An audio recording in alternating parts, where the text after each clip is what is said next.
আসসালামু আলাইকুম ভিউয়ার্স, আশা করছি সবাই ভালো আছেন। চলে এলাম আপনাদের মাঝে basic Microsoft power point related আরেকটি ভিডিও নিয়ে। তো আজকে আমি নর্মালি একটি ইফেক্ট নিয়ে আপনাদের সাথে আলোচনা করব। এটা কনিক গ্রেডিয়েন্ট ইফেক্ট বলা হয় এটাকে। তো কিভাবে এরকম সুন্দর ইফেক্ট আপনার স্লাইডে ব্যবহার করতে পারেন খুব সহজেই। তো চলুন দেখে আসা যাক। আর একটি কথা, যদি চ্যানেলে নতুন হয়ে থাকেন তবে অবশ্যই চ্যানেলটি সাবস্ক্রাইব করবেন। তবে চলুন আর দেরি না করে শুরু করা যাক।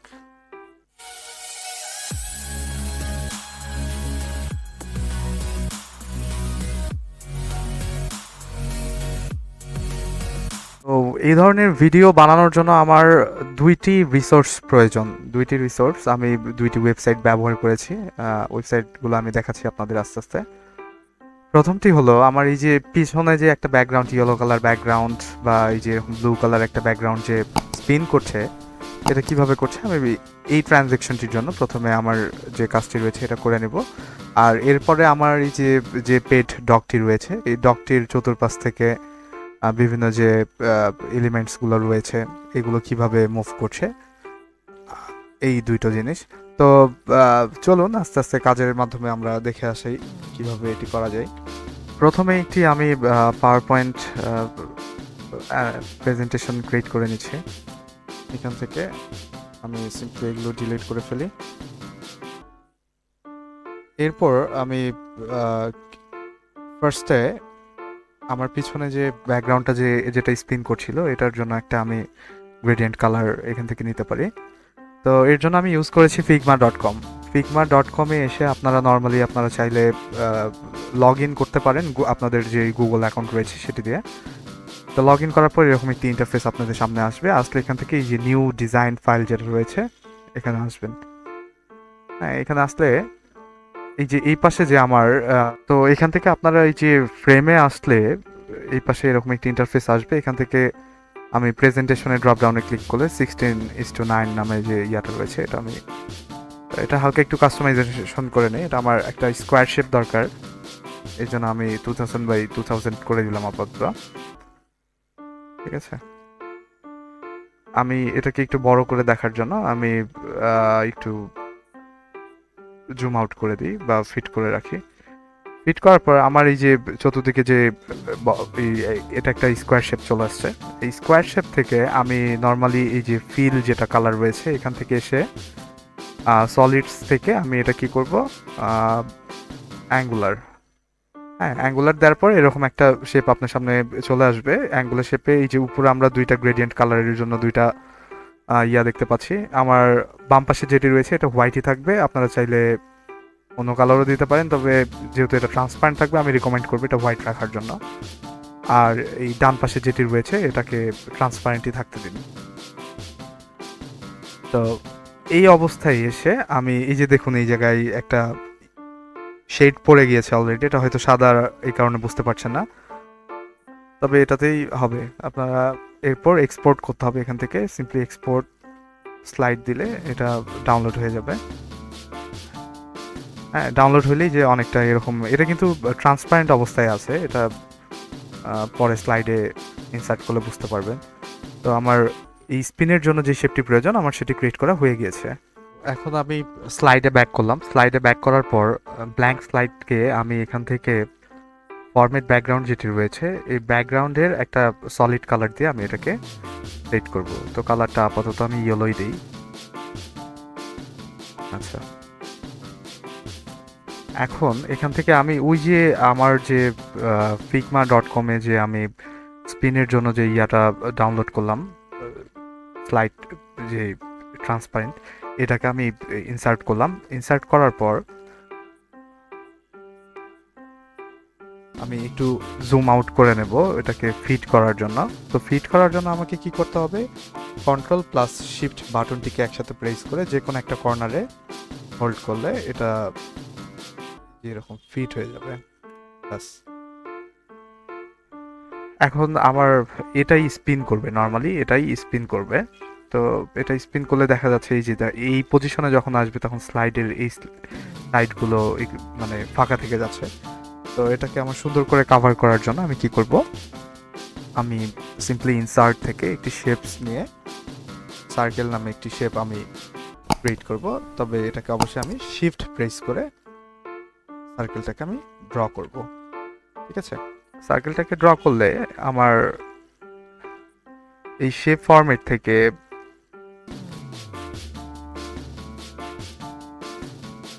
ফরম্যাট শেপ যেটা রয়েছে এখান থেকে আমি এটা ট্রান্সপারেন্ট 100% করে দিব, যেন পিছনের ইয়েগুলো দেখা যায়।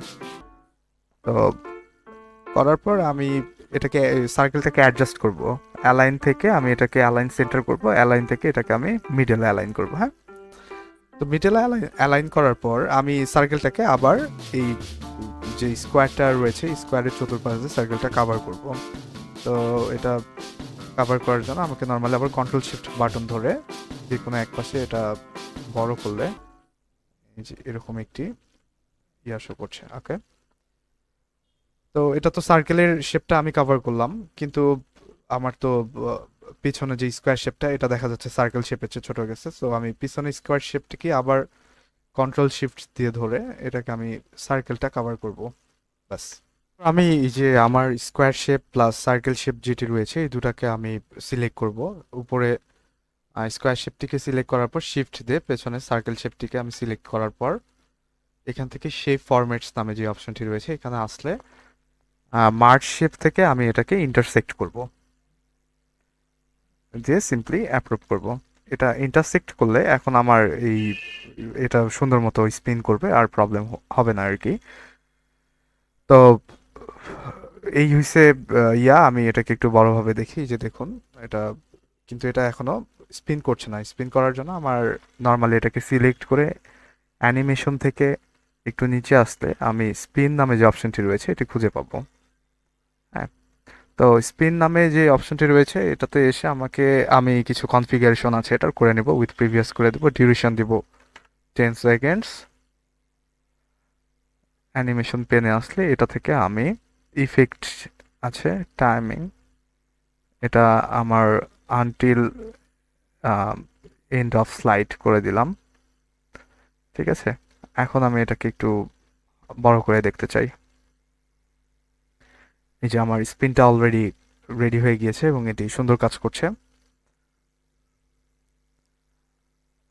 তো এই হলো আমার স্পিন বা ব্যাকগ্রাউন্ডে যে কাজটি হবে একটা স্লাইডের, এই পর্যন্তই। এখন আমাকে কন্টেন্ট রেডি করতে হবে। কন্টেন্ট রেডির জন্য আমি আপনাদের যে পেট ক্যাটটি দেখিয়েছি এই জায়গায়, তো আমার এই পেট ক্যাট বা ডগ যেটি রয়েছে এটাকে আমি কিভাবে এই যে এই পাশে যে এলিমেন্টসগুলো মুভ করছে এটার জন্য আমাকে আর একটা ওয়েবসাইট ইউজ করতে হবে।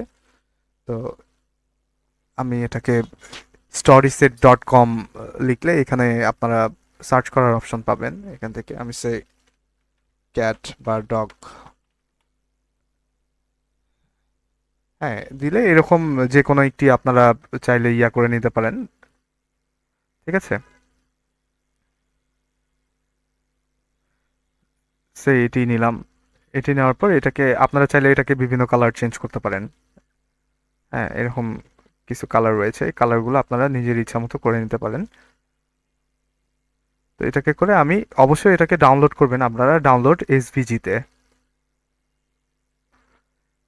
ঠিক আছে, আমি এই স্লাইডটিকে কি করব, আরেকটা আমি নিউ স্লাইড, সরি, এখান থেকে আমি আরেকটি নিউ স্লাইড করছি। ওই যে আমার পেট ডগ বা ক্যাট যেটি রয়েছে এটাকে আমার রেডি করতে হবে। এখান থেকে আমি পিকচার দিস ডিভাইস থেকে এসে এই যে ক্যাটস অ্যান্ড ডগস, এটাকে আমি এই যে এখানে অনেকগুলো ফরম্যাট আছে, আপনারা যেটা ইচ্ছা সেটা নিতে পারেন। হ্যাঁ, এসভিজিতে সেভ করলে এটা অনেকগুলো শেপ আপনাদের সামনে চলে আসবে। এখান থেকে আমি নর্মালি একটু বড় করে নেই। এই তারপরে এটাকে আমি মুভেবল করব কিভাবে, এখানে সিম্পলি মাউসে ক্লিক করলে আমার পুরো ছবিটা একটা ফ্রেমের মধ্যে আসবে। এখান থেকে আমি কনভার্ট টু শেপে গেলে, এটা আমি মাইক্রোসফট 365 ভার্সনটি ইউজ করছি, এখানে আপনারা কনভার্ট টু শেপের অপশনটি পাবেন। ঠিক আছে, তো এখানে আসলে এই যে দেখুন আমার সবগুলো এলিমেন্টস আলাদা হয়ে গিয়েছে। এখান থেকে আমি সিম্পলি এই যে এটা যেটা রয়েছে এটার জন্য আমি বিভিন্ন অ্যানিমেশন দিতে পারি। এখান থেকে এসে আমি দিতে পারি, এখান থেকে লাইন দিলাম। হ্যাঁ, এই তো আমার লাইনের কাস্টমাইজেশনগুলো আপনারা চাইলে নিজের মতো করে করে নিতে পারেন। এটা কতটুক থাকবে বা এটা কেমন বিহেভিয়ার করবে এইটুকু। তো এই কাস্টমাইজেশনটি আমি এখানে উইথ প্রিভিয়াস দিলাম। এটা ডিউরেশন ঠিক আছে 2 সেকেন্ডই থাক। হ্যাঁ, আর ইফেক্ট অপশন ঠিক আছে, এটা এখান থেকে আমি আর একটু ইফেক্ট অপশনে আসলে রিপিট, এটা হবে until to end of slide. হ্যাঁ, আর এটা উইথ প্রিভিয়াস আছে। ইফেক্টে আসলে এটা অটো রিভার্সটা অবশ্যই অন করে দিবেন, নয়তো এটা আবার ব্যাক করবে না। স্মুথ স্টার্ট, ওকে, এই যে ঠিক আছে। আচ্ছা, আমি আরেকটি শেপের জন্য এটা দেখাই।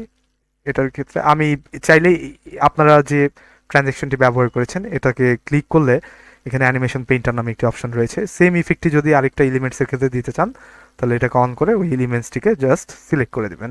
ঠিক আছে, তো এটা সিলেক্ট করে দিয়ে এই যে ফুলের যে টপটি রয়েছে এটা উপর থেকে আসলে একটু বাজে দেখাচ্ছে, এই জন্য আমি কি করবো, এটা সাইড থেকে যেন আসে। ওকে, এই এখন আমার এটা দেখতে অনেকটা এমন হবে। আচ্ছা, চাইলে সেম ইফেক্টটা আরেকটা দিতে পারি, সেটা আমি এটাতে। ঠিক আছে, এটাতে আমার আসলো এই পাশ থেকে, ব্যাস।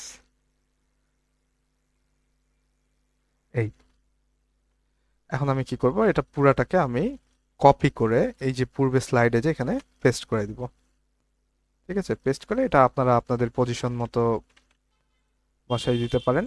আর যদি কোনো টেক্সট থাকে আপনাদের, আমি আর নতুন করে টেক্সট লিখছি না, ভিডিও বড় হয়ে যাবে, এই জন্য আমি এটাকেই সিম্পলি এটাকে কপি করলাম, কপি করে এখানে এসে পেস্ট। এই যে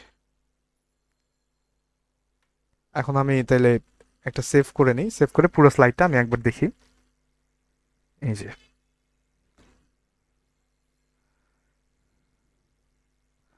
আপনারা চাইলে এটাকে আবার ডুপ্লিকেট করে যদি কালার চেঞ্জ করার ইচ্ছা হয় তাহলে সিম্পলি এখান থেকে এসে ফরম্যাটস পিকচারে এসে এখান থেকে এখানে যেমন সলিড ফিল রয়েছে, এখানে ওই যে পরেরটিতে সলিড ফিল আসছে, কালারটি সিম্পলি চেঞ্জ করে দিলেই হবে। এই চাইলে আর একটি ডুপ্লিকেট করতে পারেন, এটাতেও জাস্ট কালারটা চেঞ্জ করলেই হবে। রাইট, ওকে, আর একটি ডুপ্লিকেট, এটাকে ব্ল্যাক করলে হবে। আচ্ছা, আর একটা ডুপ্লিকেট দিলাম, এটাকে আমি পিঙ্ক করতে চাই। মোর কালার্সে গেলে অনেক কালার্স রয়েছে, এরকম খুঁজে পাবেন। ঠিক আছে, এখন আমি তাইলে পুরাটা একটা দেখি। এই এটা হচ্ছে আমার ইয়েলো, এটা হচ্ছে ব্লু কালার, এটা হচ্ছে রেড, এটা হচ্ছে ব্ল্যাক,